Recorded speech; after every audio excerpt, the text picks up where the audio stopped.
Hello everyone, welcome to my channel. आज इस video में हम डिस्कस करने जा रहे हैं EMRS 2025 के जनरल पेपर के लिए टीचिंग एप्टीट्यूड का लेक्चर नंबर 5। ये लेक्चर नंबर 5 जो है इसमें हम डिस्कस करेंगे MCQs। टॉपिक कौन सा है यहाँ पे? Methods of teaching. So make sure कि आपने लेक्चर नंबर 4 देखा हो, जहाँ पर हमने सारे के सारे मेथड्स ऑफ टीचिंग डिस्कस किए हैं। कितने मेथड्स होते हैं, कैसे यूज़ किया जाता है एंड हर एक मेथड की क्या मेरिट है और क्या वहाँ पे हमें डीमेरिट देखने को मिलती है। तो इस लेक्चर को लगाने से पहले, इन क्वेश्चंस को लगाने से पहले कि मेक श्योर आपने लेक्चर नंबर 4 देखा हो। So without wasting any time video को शुरू करते हैं। वीडियो का फर्स्ट क्वेश्चन देखो, यहाँ पे क्या बोला गया है कि एनालिटिक मेथड जो है वो किस लिए यूज़ किया जाता है। फर्स्ट ऑप्शन दिया गया है learning among the students. Second बोला गया है कि सिर्फ और सिर्फ हम इसका यूज़ जो है इवैल्यूएशन प्रोसेस के लिए करते हैं। थर्ड ऑप्शन बोला गया है कि एनालिटिक मेथड का यूज़ हम एक कॉम्प्लेक्स प्रॉब्लम जो दी गई है उसकी डिटेल इंटरप्रिटेशन करते हैं ऑफ द सेपरेट इश्यूज के लिए। एंड फोर्थ ऑप्शन बोला गया है इनमें से कोई भी ऑप्शन नहीं है। तो सबसे पहले आप ये समझो कि एनालिटिक मेथड क्या होता है। जो बच्चे लेक्चर नंबर 4 से इन लेक्चर्स को देख रहे हैं वो बहुत ईजिली इसका आंसर कर पाएंगे। एनालिटिक मेथड एक ऐसा मेथड होता है जहाँ पर हम किसी भी टाइप के टीचिंग मटेरियल को, तो मैं जब कभी भी आपको टीचिंग मटेरियल बोलूँ इट मीन्स मैं बात कर रही हूँ टीचिंग टॉपिक की। जो कोई भी आपका टीचर यहाँ पे पढ़ाता है उसको हम क्या कर देते हैं, डिफरेंट पार्ट्स में उसको डिवाइड कर देते हैं। इट मीन्स किसी एक टॉपिक को हमने डिवाइड कर दिया वहाँ पे वेरियस पार्ट्स में। तो वेरियस पार्ट्स में हम डिवाइड करेंगे, इट मीन्स एक पर्टिकुलर टॉपिक की जो प्रॉब्लम है अब हमने उसकी प्रॉब्लम्स क्या बना दी हैं, छोटी छोटी प्रॉब्लम्स हमने उसको बना दी है। मान लीजिए कि हमने उस प्रॉब्लम को जो है 3 पार्ट्स में डिवाइड कर दिया है। तो 3 पार्ट्स को जब हम डिवाइड करेंगे इट मीन्स हमें उन अलग अलग पार्ट्स की डिफरेंट क्या मिलेगी, हमें जानकारी मिलेगी। इट मीन्स हम हर एक पार्ट को क्या कर पाएंगे, डिटेल्ड में हम उनकी इंटरप्रिटेशन कर पाएंगे। तो इट मीन्स यहाँ पे ये जो वर्ड लिखा गया है ना सेपरेट इशूज, सेपरेट इशूज का मतलब यही है कि हम प्रॉब्लम को क्या कर रहे हैं, अलग अलग पार्ट्स में तोड़ के देख रहे हैं। ठीक है, और ये प्रॉब्लम्स हमें कहाँ से मिली है, जो कोई भी हमारे पास टीचिंग मटेरियल रहता है जितने भी नंबर ऑफ पार्ट्स में आप क्या करो उसको डिवाइड करो, हमें वहाँ से क्या मिलती है, एक डिटेल्ड इंटरप्रिटेशन देखने को मिलती है, जिसकी वजह से हम क्या करते हैं, एक कॉम्प्लेक्स प्रॉब्लम या कॉम्प्लेक्स टॉपिक को की जो प्रॉब्लम है हम उसको क्या कर पाते हैं, सिंप्लीफाइड कर पाते हैं। ठीक है, सिंप्लीफाइड। तो इट मीन्स हम ये भी बोल सकते हैं कि एनालिटिक मेथड जो है उसका मेन काम क्या है, एक कॉम्प्लेक्स प्रॉब्लम को सिंप्लीफाई करना। और सिंप्लीफाई कैसे होगी, अगर हम उसी कॉम्प्लेक्स प्रॉब्लम को क्या कर देते हैं, वेरियस पार्ट्स में डिवाइड कर देते हैं। ठीक है, तो इसका जो सही ऑप्शन है that is option number C. Next question देखो, बोला गया है टीम टीचिंग मेथड जो है कम्स अंडर विच मेथड। जो टीम टीचिंग मेथड है वो कौन से मेथड के अंडर आती है। फर्स्ट ऑप्शन बोला गया है it is not a method of teaching learning process. के टीम टीचिंग मेथड जो है वो मेथड ही नहीं है कोई टीचिंग लर्निंग प्रोसेस का। बी बोला गया है लर्नर सेंटर्ड है। सी बोला गया है टीचर सेंटर्ड है। तो हमने पढ़ा था टीम टीचिंग मेथड जो है ये किस टाइप का मेथड है, टीचर सेंटर्ड मेथड है, जहां पर टीचर्स की ही क्या बनाई जाती है, दो या दो से अधिक जो टीचर्स होते हैं उनकी एक टीम बनाई जाती है किसी पर्टिकुलर प्रॉब्लम को सॉल्व करने के लिए। और यहाँ पे जितनी भी फैकल्टीज़ रहती है, टीम ऑफ टीचर्स होती है, और जितनी भी यहाँ पे फैकल्टी होती है वो सारी की सारी क्या होती है, बेस्ट फैकल्टी होती है। ठीक है, जो फैकल्टी है वो बेस्ट फैकल्टी चुनी जाती है। जिस तरीके से मैंने आपको लेक्चर नंबर 4 में एक्सप्लेन किया था कि अगर साइंस ओलंपियाड है तो हम वहाँ पे फिजिक्स, केमिस्ट्री एंड मैथमेटिक्स या अगर साइंस का ओलंपियाड है तो हम वहाँ पे साइंस के जो फैकल्टी है उनको क्या करेंगे, टीम अप करेंगे, उनकी टीम बनाएंगे। जैसे कि साइंस में अगर फिजिक्स, केमिस्ट्री एंड बायोलॉजी है तो उन टीचर्स को वहाँ पे लिया जाता है। मैथमेटिक्स का है तो ऑफकोर्स हम 6 से 10th लेवल के टीचर को भी उसमें ऐड करेंगे and 11th and 12th class की टीचर को भी वहाँ पे उस फैकल्टी को क्या करेंगे, टीम बनाएंगे, और जिससे कि हमारे जो लर्निंग ऑब्जेक्ट्स हैं, टीचिंग ऑब्जेक्ट्स जो हैं वो क्या हो पाएँ, अच्छे तरीके से अचीव हो पाएँ। तो इस क्वेश्चन का जो सही आंसर है that is option number C. Third question देखो क्या बोला गया है, in which method we present a series of events and facts. ऐसा कौन सा मेथड्स है जहाँ पर हम प्रेजेंट करते हैं क्या, सीरीज ऑफ इवेंट्स, मतलब नंबर ऑफ इवेंट्स हम बता सकते हैं या फैक्ट्स बता सकते हैं। इट मीन्स यहाँ पे बोला गया है कि हम जो है लार्ज इंफॉर्मेशन यहाँ पे दे सकते हैं। ठीक है, यही मतलब है लार्ज इंफॉर्मेशन हम यहाँ पे दे सकते हैं। ठीक है, तो लार्ज इन्फॉर्मेशन या सीरीज ऑफ इवेंट्स या फैक्ट्स को हम किस तरीके से रिप्रेजेंट करते हैं, इसको हम करते हैं आपके लेक्चर मेथड में। ठीक है, तो ऑप्शन नंबर बी जो है वो क्या है, इसका बिल्कुल सही आंसर है। क्वेश्चन नंबर 4 देखो, बोला गया है कि कोई एक हमारे पास टीडियस टॉपिक है, ठीक है, या कॉन्क्रीट टॉपिक है, तो टीचर को क्या यूज़ करना चाहिए, ह्यूरिस्टिक मेथड का यूज़ करना चाहिए उस टीडियस टॉपिक को पढ़ाने के लिए, ठीक है, या लेक्चर मेथड का यूज़ करना चाहिए, या कॉम्बिनेशन ऑफ मेथड्स यूज़ करना चाहिए, या मेमोराइज मेथड यूज़ करना चाहिए। तो यहाँ पे जब कभी भी टीडियस टॉपिक की बात आती है, ठीक है, तो इट मीन्स वो चैलेंज है किसके लिए, बोथ आपके जो फास्ट लर्नर है एंड एज वेल एज जो आपके स्लो लर्नर्स हैं, उन दोनों के लिए ये एक तरीके का चैलेंज है। तो टीचर क्या कर सकता है, यहाँ पे डिफरेंट मेथड जो हैं उनको यूज़ कर सकता है, उनको कंबाइन कर सकता है उस पर्टिकुलर टॉपिक को पढ़ाने के लिए, उस टफ टॉपिक को पढ़ाने के लिए। तो number of combination of method जो है यहाँ पर टीचर क्या करेगा, यहाँ पे यूज़ करेगा। वो वीडियो प्रेजेंटेशन मेथड का भी यूज़ कर सकता है, ठीक है, OLM का भी यूज़ कर सकता है एंड लेक्चर मेथड का भी, उनको कंबाइन करके कि कितनी इन्फॉर्मेशन मैंने लेक्चर मेथड में बतानी है, कितनी इन्फॉर्मेशन जो है इसको बच्चों को मैंने वीडियो या टीवी प्रेजेंटेशन के थ्रू बताना है। ठीक है, तो वो डिफरेंट कंबाइन कर सकता है डिफरेंट मेथड्स को। ठीक है, ताकि जो फास्ट लर्नर्स हैं एंड स्लो लर्नर जो हैं उस टीडीएस टॉपिक को क्या कर सके, समझ सके। क्वेश्चन नंबर 5 देखो, बोला गया है टीचर सेंटर्ड मेथड जो है वो एक्चुअल में है क्या, पार्शली क्लोज्ड मेथड है, ये ओपन एंडेड है, क्लोज्ड एंडेड है, या नन ऑफ दिस है। तो टीचर सेंटर्ड यानी टीचर ही यहाँ पे क्या रहेगा, टीचर का रोल जो है वो यहाँ पे क्या रहेगा, एज अ डोमिनेट। ठीक है, इट मीन्स वो ही क्या करेगा, डिसाइड करेगा, सब कुछ काम जो है वो उसी का है करने का।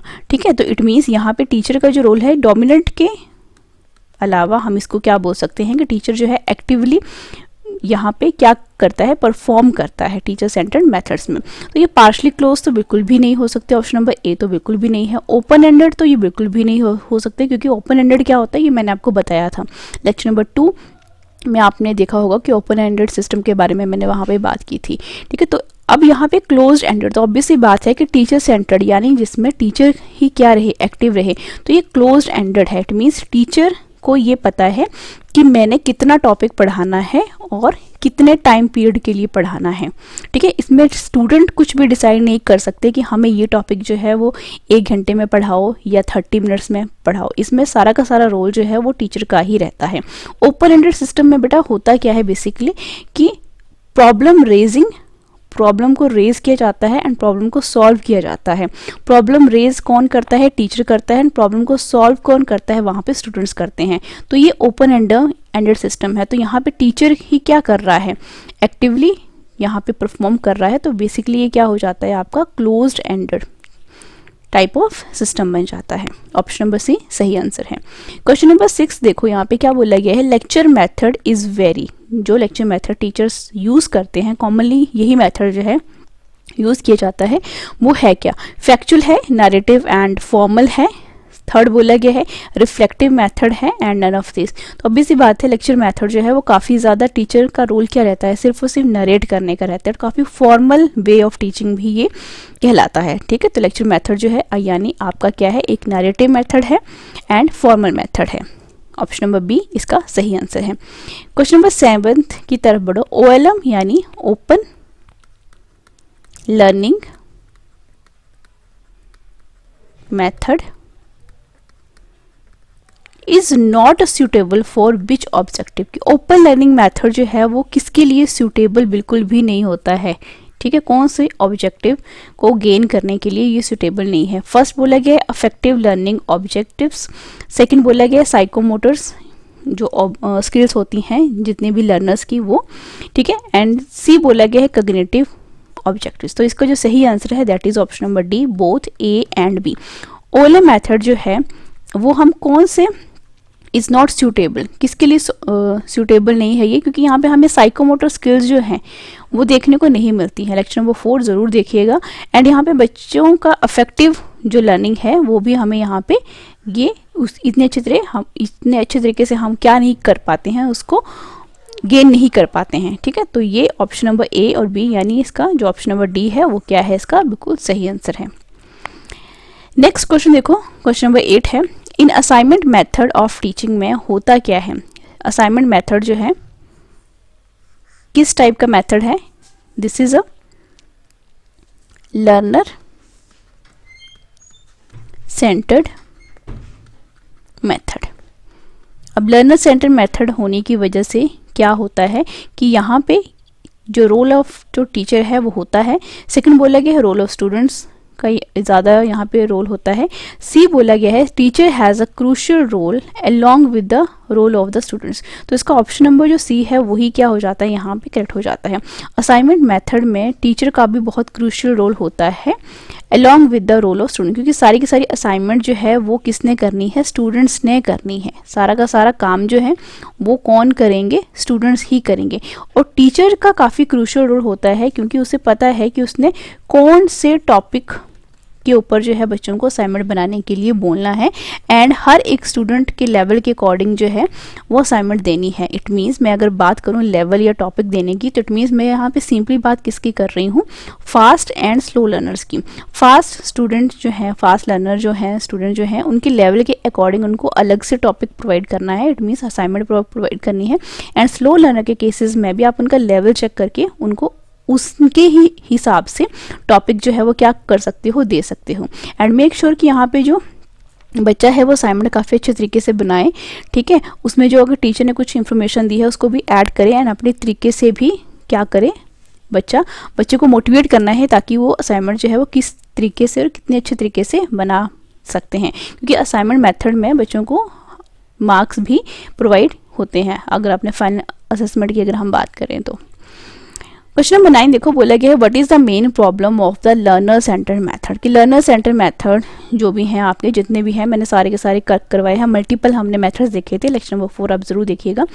मेन प्रॉब्लम्स क्या है लर्नर सेंटर मेथड की? कि यहाँ पे बच्चों का मेन प्रॉब्लम पूछा गया है ना, तो इट मीन्स हम यहाँ पे किसकी बात कर रहे हैं? ड्रॉबैक की बात कर रहे हैं, ठीक है, ड्रॉबैक या डीमेरिट की बात कर रहे हैं। तो मेन प्रॉब्लम या कॉन्फिडेंस है। Of course learner centre method अगर बच्चों के अकॉर्डिंग ही वो मेथड्स हैं तो बच्चों का कॉन्फिडेंस तो लो बिल्कुल भी नहीं होना चाहिए, तो ये तो बिल्कुल भी नहीं हो सकता। सेकंड है ग्रुपिंग की क्या प्रॉब्लम हो सकती है? तो ग्रुपिंग की भी यहाँ पे प्रॉब्लम नहीं होती है, क्योंकि यहाँ पे बच्चे जो है वो क्या करते हैं? ग्रुप में ज़्यादा अच्छे तरीके से सीख पाते हैं। सी क्या है? Work alone. तो ये जो है ऑफ कोर्स ये प्रॉब्लम हो सकती है, क्योंकि कुछ बच्चे ऐसे भी हो सकते हैं जिनको अपना काम जो है करना जो है अकेले पसंद हो, ठीक है। तो ये जो है एक बहुत बड़ा ड्रॉबैक है लर्नर सेंटर मेथड का, ठीक है। टीम अप भी वो कर लेंगे, लेकिन जो बच्चे अलग ही काम करना चाहते हैं, मोस्टली लर्नर सेंटर मेथड में बच्चे जो है ईजिली ग्रुपिंग कर लेते हैं, टीम अप कर लेते हैं कि मुझे ग्रुपिंग जो है, अगर हम 3 बेस्ट फ्रेंड्स हैं तो हम अपना एक अलग ग्रुप बना लेंगे, 5 फ्रेंड्स हैं तो हम अपना एक ग्रुप बना लेंगे, या बॉयज़ एंड गर्ल जो हैं वो भी अपना अलग अलग ग्रुप बना सकते हैं। तो ये चॉइस बच्चों के पास होती है। लेकिन कुछ बच्चे ऐसे भी होते हैं कि अगर 3 का ग्रुप बनना है, सपोज करो 3 का ग्रुप बनना है और अगर 5 का ग्रुप बनना है या बॉयज़ एंड गर्ल्स का ग्रुप बनना है, तो हो सकता है कि कुछ बच्चे जो हैं यहाँ पे 2 ही मिलें या यहाँ पे 7 हो जाएं।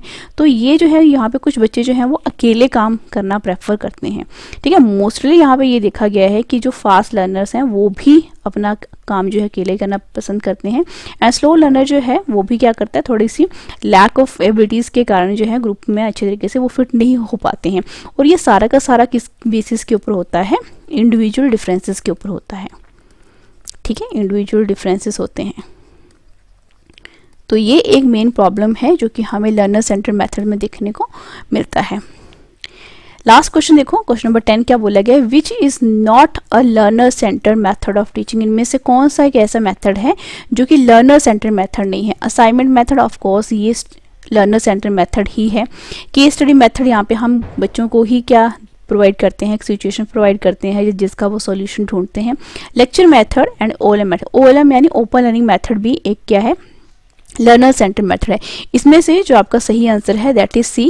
लेक्चर मेथड जो है ये कौन सा मेथड है? That is your teacher center method, जिसमें टीचर का एक्टिव रोल होता है। यहाँ पे टीचर जो है वो डोमिनेंट रोल प्ले करता है। तो this is a teacher centred method, ठीक है। तो ऑप्शन नंबर सी जो है वो क्या है? इस क्वेश्चन का बिल्कुल सही आंसर है। आई होप आपको ये वीडियो पसंद आई होगी। मिलते हैं नेक्स्ट लेक्चर में एक अच्छे टॉपिक के साथ। Till then thank you so much. Like share and subscribe for more videos.